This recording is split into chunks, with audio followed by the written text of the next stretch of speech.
having Burnham back to me would suit everybody apart from the Labour Party. Shall we start by talking about Andy Burnham? He actually is expected to join Nazar Afzal at that event. We were talking about it before, at some point this morning. So we're likely to hear from him, and we know we'll hear from the Prime Minister, who's out and about on a visit too. He will be asked about the decision to block Andy Burnham from standing in that seat. Fraser, was it a good decision or the best of a bad bunch of choices? I think it was a good, logical decision for grounds that the Prime Minister isn't really making. I mean, Andy Burnham promised the people of Manchester to serve as their mayor until 2028. Now, I can't work out when we stop taking this thing seriously. If you promise to do that, you should do that. He didn't say, I'll be your mayor unless I get a better offer of a job. And what Labour was saying is, no, actually, if you quit as mayor now, a by-election, that'll cost us £5 million. What, for your ambition? What's the purpose of that? So on a pure democratic basis, he should have been told, no, if you promise to stand as a mayor, you need to abide by that decision. So that I would have ended it at that for the Labour Party. Instead, it was saying, oh, we can't have the hassle of a by-election, it'll be organisational, etc. And of course, everybody in Westminster purely sees it in terms of Keir Starmer's ambition. Now, by the way, on that level, he's completely right, because the Tories, us journalists, would love nothing more than to have this little challenger come in, and it would just be like, just think of a psychodramas there in PMQs. He'd be making jibes at Starmer. You'd just be waiting for him to try to take him out, and he'd probably fail, given that the attempts to depose other Labour leaders fail. It would have led Labour into the psychodrama of the Tory era, which they were elected on a promise to stand against. So on every single level, Keir Starmer has made the right decision. The flip side to that very logical argument, Jenny, is that Labour is already there, in the sense that there is already a debate about when Wes Streeting is going to press the button, how many Labour MPs are on side with Wes Streeting's potential leadership campaign. There is already drama inside the party, and this wouldn't really have made a huge amount of difference to that. Yes, and that's the position I would take. I think this makes Keir Starmer look weak. The way that you look like you're a strong leader, and of course we are living in an era where strong leaders, on the global stage at least, that they rule, the way you look like a strong leader is by winning and by facing your opponents, not putting a pillow over them and trying to stifle them. And, this entire situation, particularly when you're talking about the problems of no longer being mayor, as Trevor Phillips says in today's Times, they could have given him a dual mandate. They could have given him Burnham the ability to carry on his job as mayor and also stand. That would be the stance of a leader that looks confident and able to face down challenges.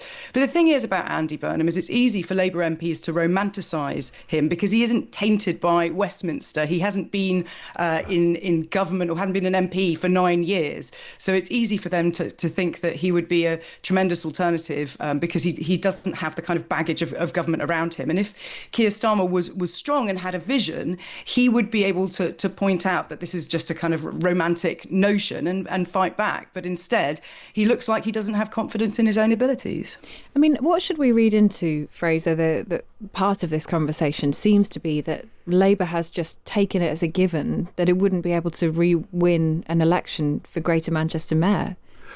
Well, I'm not... Look, for any election right now for the Labour Party is a risk, but I'm not sure that they would have necessarily lost that election. It very much depends on the candidate. And Andy Burnham, even though he's a Scouser, has established himself as a good, champion for Manchester, and that's why he won last time. And it's a bit disconcerting to think that he didn't really mean it when he promised he'd serve a full term. And so I don't think that it came from that position. Now, I can't work out when we stopped holding politicians to the promises they made to voters. I remember when Nadine Dorris forced a by-election on her constituents because she wasn't given a peerage. And to me, this is like the ultimate kind of example of a politician seeing voters as a tool for their own personal career rather than people they should serve. Andy Burnham promised to serve the people of Greater Manchester. To say, actually, I'm off to Westminster, or even to pretend he could do both jobs, is an incredible insult to that. And I'm not quite sure if even in doing that, he's become an example of the elitism that he is supposed to define himself against. It's an interesting point, that, Jenny, because I think that's right. I just don't believe any promises that are made in politics. And if Andy Burnham says, I'm going to serve out till 2028 and he doesn't, does that matter? I mean, is he damaged in all of this? Andy Burnham, do you think? Well, I think we all assume now that people aren't going to last their whole term or that anything can change between electoral cycles. So, yeah, I think it adds to that sense of public cynicism that we really fear is a large part of our politics at the moment. What's interesting is Fraser is making a really good point there, but it's not a point that Keir Starmer is making or that anybody's making. So, I don't think that necessarily comes into it at all. I think we expect Andy Burnham to be driven by his own ambition. Whenever Keir Starmer was down, I remember during COVID when there was a bit of a wobble in Keir Starmer's polling ratings because of the vaccine bounce on Boris Johnson, there was Andy Burnham all over the airwaves. He's always been an ambitious person. He's already stood for Labour leader many, many times. It shouldn't surprise us that when he sees an opportunity, he's going to try and take it. But yeah, I think this is only going to add to public cynicism. Is he done then, do you think, as a Westminster force, Burnham, or will he just... Because presumably Keir Starmer is in massive trouble by May anyway, so this all gets thrown up in the air again at that point. Well, let's remember the vote to... that he shouldn't run was 8-1. It was quite decisive. Some people thought it would be close, but it wasn't. So it seems that under Keir Starmer, who, by the way, is very good at controlling the machine, the electorate, etc. But one thing he is good at is that and I think Starmer has quite effectively sort of defended himself. Remember that the Tories are very good at regicide. They've now got it to a fine art. They can get rid of a leader in a wet weekend if they choose to. Labour are dreadful. Remember the David Miliband thinking he's going to run against Gordon Brown. Jeremy Corbyn, the worst Labour leader ever. They couldn't get rid of him. So this is the thing. When they try, they tend to fail and do themselves harm. Now, of course, journalists like the drama, Tories would love nothing more than for some kind of great psychodrama to replace the memory of their infighting. So this, having Burnham back to me, would suit everybody apart from the Labour Party. Interesting. Someone's asked the question, do you think Keir Starmer and Andy Burnham talk? And I suspect the answer to that is not very often. There's some great reporting in the Times today about how their relationship soured. Because originally, Keir Starmer, Andy Burnham was one of the first people that Keir Starmer sought help from when he became leader of the Labour Party originally. And then Burnham basically said, no, I won't support you because I'm a northerner and you're a southerner. And I know, and that chippiness just drives me mad. All of this, I'm an outsider, me, like he was from his teenage years, he was a member of the British elite. He went to Oxford University, or came one of the two, and then he became a special advisor straight after university. He's been marinated in the elite of this country most of his adult life. And, now and again I wish you could just say, I had some great opportunities, thank you, rather than making out he's like some guy who's working in an efficient chip shop until like 2 years ago. I wonder what that marinade would smell like. But that's a conversation for another day. That's not something we're going to be talking about today. Extra virgin olive oil, I think, would be the base for that marinade. But we'll see where it ends up after that. Should we talk about the Tories? Because Fraser mentioned it a couple of times here. And the Tories are kind of moving about the place a bit. Ruth Davidson, the former Tory Scottish leader, and Andy Street, the former Conservative mayor of the West Midlands, want to reclaim the centre ground for their party. We don't know how helpful this is for Kemi Badenoch at the minute, who's having quite a good run of it. Does Kemi Badenoch want to be in the centre of British politics? This is the Conservative Shadow Minister Matt Vickers on this programme this morning. We are a broad church, but we are the party of the right who have very strong views on law and order, on sorting out. But are you the party of the centre, Matt? Are you the party of the centre here? Because that's what they're saying you need to be. But you keep banging on about the right because you're scared of reform. Are you the party of the centre? We're not scared of reform. He didn't say they were the party of the centre. Yesterday on Times Radio, Shadow Foreign Secretary Priti Patel was a bit more centrist. We are a centre-right political party. That is the Conservative and Unionist Party. We always have been. And of course, we're not going to get bound up in, ideological warfare or things of that nature. We are absolutely focused on the current challenges and what our country needs. The question, Jenny, is should the Tories be centrist and right-wing, centre-right, or should they just say the battleground for us is reform, we need to be as right-wing as they are? They have to be centre-right, surely, because otherwise, what is there? There is reform. They're hemorrhaging support to reform. They have to have a proper point of difference. And at the moment, and this is going to be Labour's argument going into the by-election and going into the May elections, that the only alternative to reform is the Labour Party. And for a lot of people, that's not a very nice choice. It's not a choice they necessarily want to make. I think the only chance the Conservatives have of survival is to try and claim the centre ground. That's interesting. Phrase, because there's an argument that I think people get in touch with this programme and say we're centre-right, but we would never vote reform. And they want the Conservatives to be a bit more Cameroon, a bit more Ruth Davidson, because that's Because if they want to go further right, they would vote reform, and they don't want to do that. Yes, and look, there's certainly the gap between the Conservatives and Reform is getting wider and wider almost every month as Reform take on more of the characteristics of European populist-style politics. So it's funny that the first thing that Robert Jenrick did when he joined Reform was refer to people on welfare as scroungers. Now, that's language that Conservatives don't use. So you can see a situation where you can see a situation where the next election, if people think that Nigel Farage is an extremist or a racist, I mean, let's remember 44% of the country, broadly speaking, regard Reform as a racist party, then you can have Labour voting Reform perhaps voting later tactically to keep Reform out. So the dividing line would be between centrist parties and between those outside the centre. Now, everybody draws their dividing line in a different place, but there certainly are, as you say, Stig, people regarding this now as a dividing line between do we want a populist right government or do we want a centrist government? So you can see a kind of a centrist allegiance there. But the Conservatives have always been a party that tries to straddle, Yeah. But can you do that when Reform are so insurgent? Because if the right side are just constantly tempted by Reform. Oh yeah, it's becoming easier and easier. The more to the right Reform go. Of course, Priti Patel yesterday described Reform as a socialist party. No, but I can see your point there. When you look at this is big government, big welfare, big spending, industrial strategy, etc. These are very high tax and spend policies that Reform are proposing. So you can see a situation where they're economically left and socially right. Now that is the classic European-style populist thing. So it doesn't fit into the sort of that old right and left narrative, where the Conservatives are, nominally attracted to low tax, low spending, small government, big communities. That's supposed to be the idea. Now, Kemi Badenoch, if you look at her traditions and history, you can't really describe her as being of a soggy centre. But you can see the successful Conservative Party as straddling both grounds. So what Ruth Davidson's doing and right now is basically saying, look, here is the camp of the Conservative Party that is in the centre. You'll get others putting it more towards the right, but you get a spectrum. Successful parties always cover a spectrum. And I do wonder if Reform is going to be dragged down some kind of social media vortex to an area where they don't really share many values with the third of the voters, the country that they've got supporting them right now. We are going to talk about class.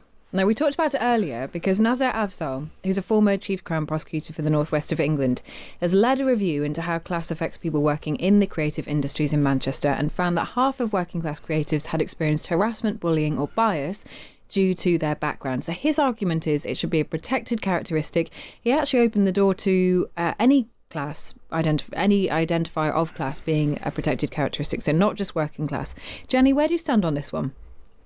I think this is a difficult one. I think that working class people do face discrimination and it is a structural issue, but I think it's too messy to say that this is going to be solved by making class a structural characteristic. Class is fluid.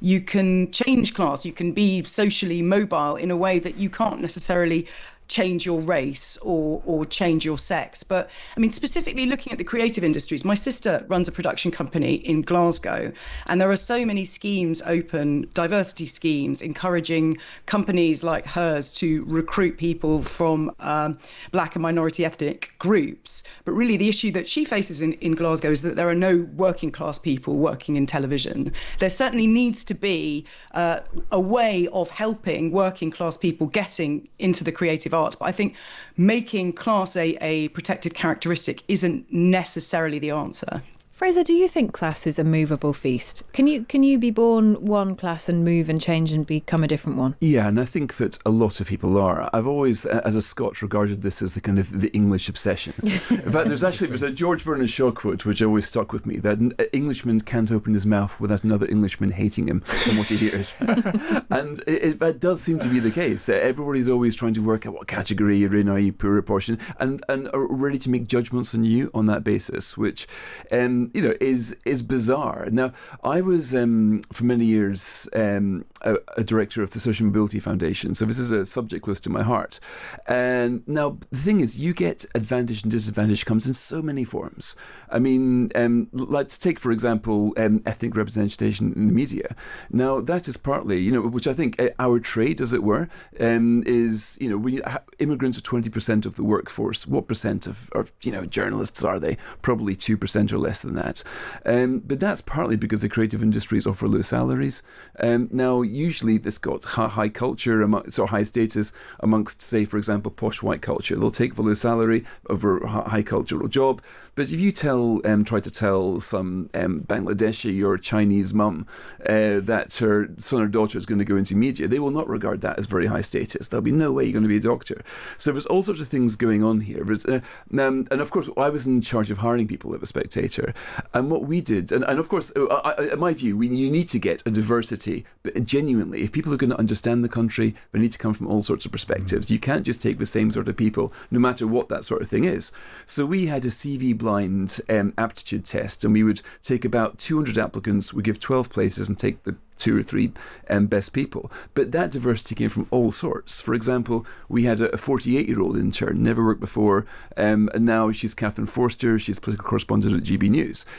So you get that sort of unrepresentation. People aren't represented in all sorts of levels. And when you start to take a rigid system, when you sort of have a for example, something, an internship which is only open to BME people excludes whites. That's racist. That should not be acceptable. And the plight of working class whites is a real problem in this country. They're the group least likely to go to university. But if you look at it through a racial lens, they're privileged. A money lens, perhaps not.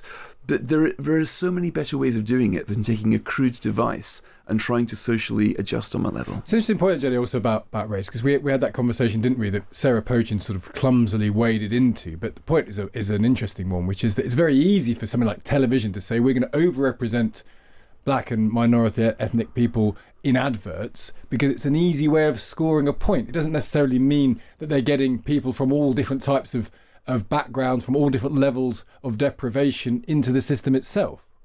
Yes, absolutely. And we all know, as people who've worked in these industries, that what is important is not necessarily what's on air or on screen, but it's about the decisions that take place before the programme is made, about which topics are going to be covered. And those decisions are made in meetings with people who aren't visible or audible in the same way. And it's about getting representation of people at that level as well. I mean, I think the major thing that we have with the creative industries is that it involves an enormous amount of risk to take a job in those industries. And if you know that your worst case scenario is it doesn't pay off, you can go and live with your parents for a while, they'll be able to support you, then you might be prepared to take that risk.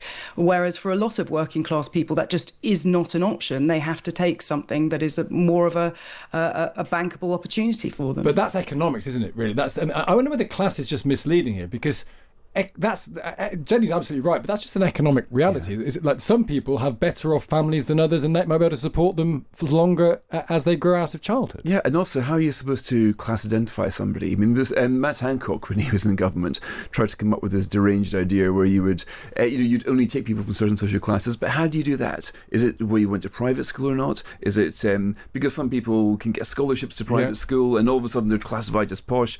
Is it whether you're, what sort of where you were when you're school when you're 8 years old? I mean, is it whether your parents went to university? I mean, take Lisa Nandy, for example, who's regarded as a kind of like working class MP. I think all of her grandparents went to university. And now how many people can say that? Yeah. The thing is, there are so many ways of cutting and none of them actually work. So class, despite being the number one preoccupation of UK commentary, I think is a very crude tool. And by and large, we do a pretty good job of social mobility, though we could do a lot better job. But to do a better job, you need to work out where the real pressure points are. And I don't think they are in social class. I think they're in other areas. Andrew says, my mum was a hairdresser. She grew up in a very deprived area. My dad was an electrician. Both were aspirational, and they transferred their aspiration and hard work ethic to me. On the other hand, both my children went to Eton. Both went to Oxford. Am I working class? Was I ever working class? What about my kids? Is class still a relevant metric? I think not. We're all a bit confused. Yeah, I mean, so some people are born to the manner born and will stay posh all of our life. Some people are at the other end of the spectrum. So there are clear examples of it, but there are so many, as he was saying, who move from one place to the other. That I think, and that is what the class argument. That's a good thing as bypasses. well. Yeah, no, it is a good thing. Can we finally, Fraser, we know you don't think your phone is listening to you. Jenny. She's a future-facing journalist, so she'll I have am a that. future-facing journalist. Is your phone listening to you? Yes, everything is listening. Whether or not they're actively listening is another question. But I have to tell you all, I have to break it to you, the age of privacy is over. We need to stop having analog expectations of privacy in the digital age. Everything is collecting data on us, our browsing habits, our dating preferences, our medical records, our gait as we walk around the house. Whether what they do with the data is another question, but there is an enormous amount of data being stored in a place beyond our control that can be sold as a commercial asset or hacked into or traded on at some point. Sorry to break it to you all, but that's the truth. So do you think, though, to call a spade here, Jenny, that if you and I were to have a conversation about Eminem, say, in front of our phone, it's possible that we'd get adverts or videos related to Eminem on a social media feed thereafter? I don't think it's that crude, but I do think that the data is being stored and may be used at a later point for other purposes. But the idea of it actively listening and trying to target us with advertising now, maybe not. But all that information is definitely being gathered, and we shouldn't assume otherwise. I like the idea that it's measuring your gait, like how you walk. It's true. Your Alexa knows how tall your children are because it measures your gait as you walk around the house, as your kids walk around the house. Oh. I wish my Alexa was even half that intelligent. I mean, I find all of these technologies so bad, so ill-responsive to what you want it to do, that I find it hard to believe that it's super intelligent. I wish it were just even reach kind of bovine intelligence. That would do me. So, because there is an argument that you get better ads, you get a better quality experience if it knew what you really wanted. Yes, exactly. If only, and it doesn't. I get dreadful adverts. And Jenny? Look what we are prepared to exchange. Look what we're prepared to give up in exchange for convenience. That's what I would say to you. Is that not a definition of modernity, giving up things in exchange for convenience? How depressing. How thoroughly depressing. Should we leave it there? Yeah. I don't trust it. It gave me an Eminem video. We were talking about Eminem. That's all I'm going to say. I know I'm obsessing about it. It was so funny. We've now had two experts on saying that there's no active listening in the case. Well, they gave me an Eminem video, so I'm not prepared to believe you. You were in the conversation with me. No, I also think if you think the worst of the world, it's probably true.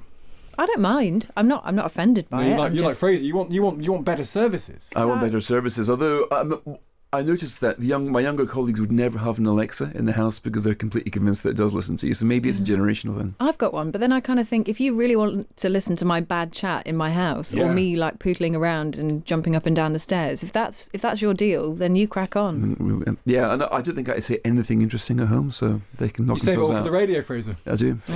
There we go. Fraser Nelson, Jenny Kleeman, both interesting, lovely stuff. We've dealt with class and paranoia. What more can you want on a Monday morning in January?